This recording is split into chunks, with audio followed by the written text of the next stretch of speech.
आइए आज हम लोग एक विषय पर चर्चा करेंगे जो थोड़ा सा अलग है, लोकतंत्र के दोष या लोकतंत्र की सीमाएं। सामान्य तौर पे हम लोग बात करते हैं लोकतंत्र के गुण, लोकतंत्र के लाभ, लोकतंत्र की अच्छाइयां। आज हम लोग देखेंगे लोकतंत्र के दोष। जैसे सिक्के के दो पहलू होते हैं, वैसे ही लोकतंत्र की भी अपनी कुछ सीमाएं हैं। इन्हीं बातों पर हम लोग आज चर्चा करते हैं। तो जैसा कि मैंने लिख रखा है यहाँ पे, पहला जो है इसमें लिखा हुआ है भीड़ तंत्र को बढ़ावा।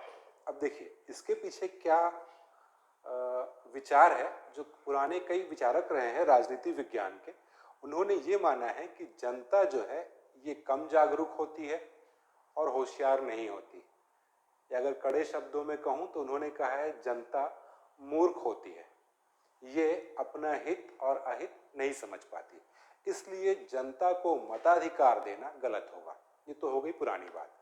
वर्तमान की देख लें, जो हम लोग भीड़ तंत्र क्यों कह रहे हैं, क्योंकि लोकतंत्र क्या होगा, जो अधिकांश जनता चाहेगी वही निर्णय सरकार द्वारा लिए जाते हैं, क्योंकि लोकतंत्र की ये मजबूरी है। अगर वो ऐसे निर्णय नहीं लेंगे तो दोबारा चुनकर नहीं आएंगे। लेकिन क्या अधिकांश जनता जो चाहती है वो सही ही हो, इसका निर्धारण कौन करेगा? कई बार जनता द्वारा गलत मांगे की जाती हैं और लोकतंत्र में उन गलत मांगों को भी पूर्ण करना पड़ता है। यही होता है भीड़ तंत्र को बढ़ावा देना। समझ गए? मतलब क्वालिटी पर कम ध्यान देना, क्वांटिटी पर ज्यादा ध्यान देना। ये हो गया भीड़ तंत्र को बढ़ावा। चलिए अब अगले में चलते हैं, स्वतंत्रता व समानता का अभाव।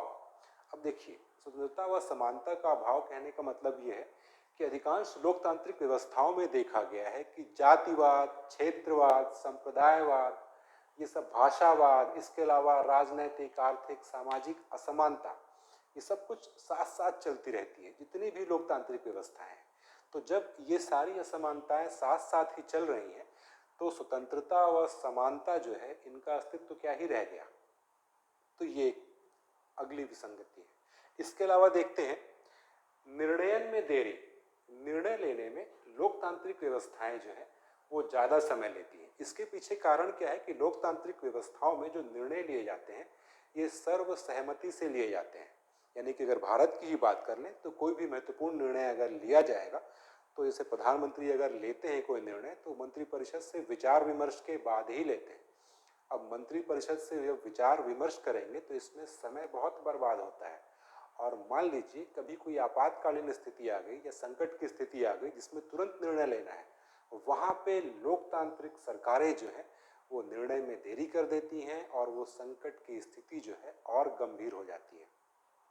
ठीक, अब देखिए इसको ले लेते हैं बहुमत की तानाशाही। ये क्या होता है? कई बार चुनावों में देखा गया है, हम भी देखते हैं, जैसे अभी वर्तमान में ही देख लें कि सरकार जो है वो प्रचंड बहुमत से विजयी होकर आई है।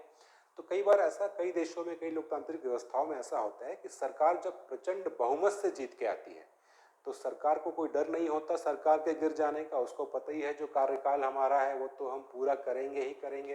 तो फिर वो विपक्ष की सुनना कम कर देती है और उसके स्वरूप में थोड़ी तानाशाही लक्षण दिखाई देने लगते हैं। तो ये एक समस्या है।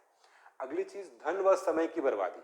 अब लोकतांत्रिक व्यवस्थाओं में होता क्या है, एक तो देखिए समय की बर्बादी तो यही अपन ने देख लिया कि निर्णयन में देरी होगी।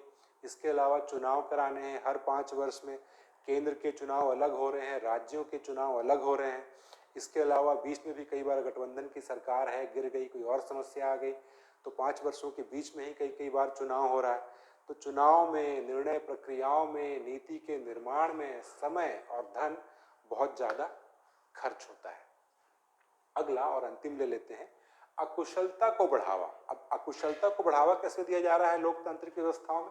देखिए लोकतांत्रिक व्यवस्थाओं का जो पहला गुण है कि कोई भी व्यक्ति आके चुनाव लड़ सकता है। भारत का हर नागरिक, अगर भारत के बात में बात करें तो भारत का हर नागरिक चुनाव लड़ सकता है आराम से। कोई योग्यता चाहिए? कोई योग्यता नहीं है। मतलब वो नॉर्मल योग्यता कि भारत का नागरिक हो, सया याफ्ता ना हो, इस तरह की चीजें, पढ़ाई लिखाई विशेषज्ञता से कोई मतलब नहीं है। आप आइए चुनाव करिए और अगर आपका ठीक ठाक है, यानी कि आपके पास धन बल पर्याप्त है, बहुत धनी आदमी है या फिर बाहुबली हैं आप, तो आप चुनाव जीत ले जाएंगे। और जब ऐसे ही लोग लगातार लोकतंत्र में बढ़ते चले जाएंगे तो शासन में अकुशलता निरंतर बढ़ती चली जाएगी और इसी से कई सारी समस्याएं होंगी, जैसे राजनीति का अपराधीकरण। है ना। इस तरह की कई समस्याएं।